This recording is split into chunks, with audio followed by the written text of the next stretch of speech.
Hello, mumeze mute? Nizere ko mumeze neza mwebwe muri hirya no hino, mwebwe mu gihumeka umwuka w'abazima. Uyu munsi rero nta bintu byinshi byo kuvuga mfite.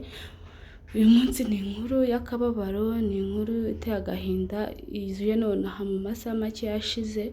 Uyu munsi ku itariki 13 z'ukwezi kwa gatandatu 2025 humvikanye inkuru y'uko mama Kisizi yitabye Imana. Ayo makuru akaba yatanzwe n'umuntu wizewe ariwe Junior Giti. Junior niwe ukunda kuba hafi ya Kisizi cyane, akenshi ashobora kuba ari n'umujyanama we mu muziki. Uyu mubyeyi rero mu bintu bigaragara n'ibintu bizwi, niwe mubyeyi tuzi cyane washyigikiraga umwana we mu babyeyi benshi bakunda gushyigikira impano z'abana. Uyu mubyeyi yazaga ku mwanya wa mbere.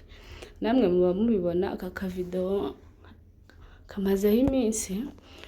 Umubyeyi wa Kisizi yamwitaga Sheri na Kisizi akita umubyeyi we Sheri, kandi nawe mubyeyi yari asigaranye wenyine. Yashobora kuba papa we nawe yaritabye Imana, ariko nyine nawe Imana imwakire mu baya. Nta kundi byagenda, twese niyo nzira, ariko nk'ibintu biba bitunguranye gutya nyine biba ari akababaro, aba ari agahinda cyane kuri Kisizi nk'umuntu wari umuri hafi, nk'umuntu yari asigaranye. Ntabwo biba byoroshye. Dukomeza kwihanganisha Kisizi, gusa nta kindi kintu twakora kirenze kumwihanganisha no kumuba hafi.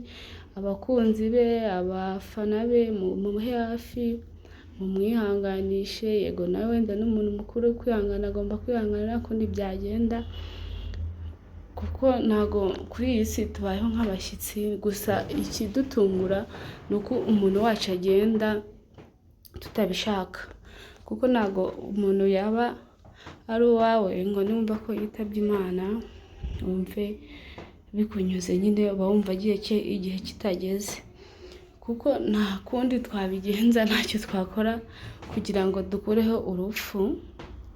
Yaba twese byibura twarambaga tukarama tugapfa wenda dushaje, ariko n'abasaza cyangwa abakecuru niyo bapfuye turababara. Gusa ko nyine niko ikiremwa muntu giteye, ariko nyine njye ndumva agahinda kanyishe. Ngeyo numvisha umuntu nk'uyu muntu aba asanzwe azi uba witabye Imana akiri muto gutya, biba bibabaje. Noneho ukuntu ari nawe washyigikiraga umwana we, witegereje kano kavidewo bakoze karashimishije. Ngewe nari narakabonye numva ndagakunze cyane, ariko nyine nta kundi tugomba kwihangana. Kisizi agomba kwihangana akabyakira, none se nta kundi byagenda nyine. Gusa ko nk'abantu bamuba hafi bagerageze kumuha hafi, nk'umuntu yakundaga biri muri uru rwego, biragoye kubyakira ko amusize, biragoye, ariko nyine abyakire anasenga Imana. Ahubwo icyo navuga, Kisizi yihangane, twese niyo nzira tuzacamo. Gusa ko iyo umuntu atashye hakiri kare ntabwo bitugwa amahoro. Twese tuba tuzi yuko abantu bacu tuzabahorana pe.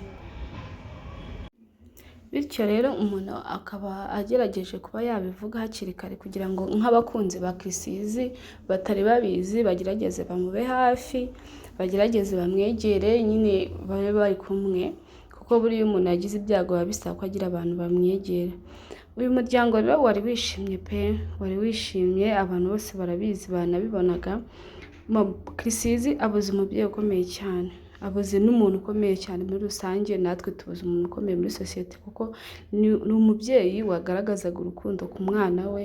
Ni hake cyane umubyeyi ashobora kugaragaza urukundo rungana gutya ku mwana we, noneho cyane ku mpano ye.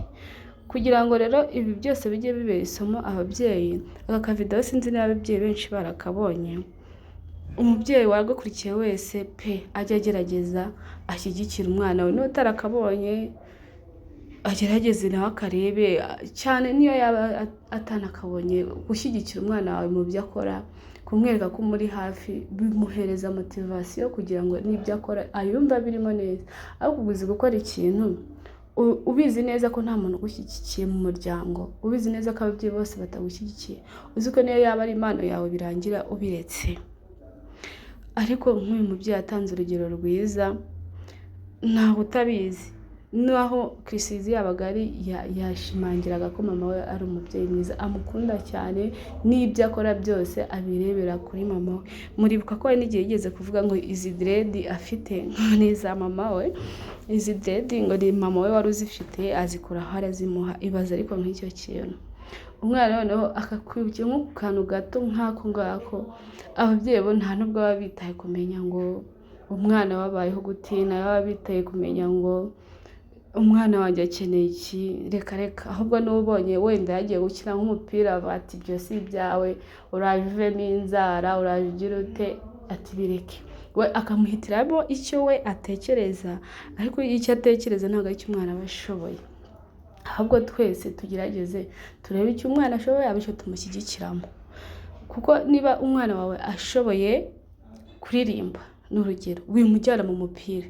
Niba umwana wawe ashoboye umupira, wimujyana kubyina, kuko ibyo ngibyo ntabwo ari ibintu bye. Ikiwe ni icyo akwereka, reka akijyemo akigerageze, n'icyanga cyange, n'icyemera cyemere. None iyo cyemeye ahita abona ko wamushyigikiye mu kuri, nawe nagukoze isoni. Uyu mubyeyi rero yatanze urugero rwiza ku babyeyi, ku bandi babyeyi, atanga urugero rwiza ku bana. N'umwana wowe wibyariye, umwiganira ukamwita sheri, umwiganira ukamwita hani. Ni urugero rwiza pe, ni urugero rwiza rugaragaza ko urukundo mu babyeyi rukenewe. Ni ukuri gusa Imana imwakire, nta kundi twabigenza, ntacyo twahinduraho usibye kumusabira uruhuko ridashira. Nta kindi twakora pe, ari nk'ikindi kintu twakora ntabwo abantu bacu bakabaye badusiga gutya, kuko iyo umuntu agusize nk'uko ukibuka kutazongera kumubona ukundi, birababaza. None iyo ari umuntu w'ingirakamaro kuri wowe, iyo ari umuntu wibanze kuri wowe, uba wumva pe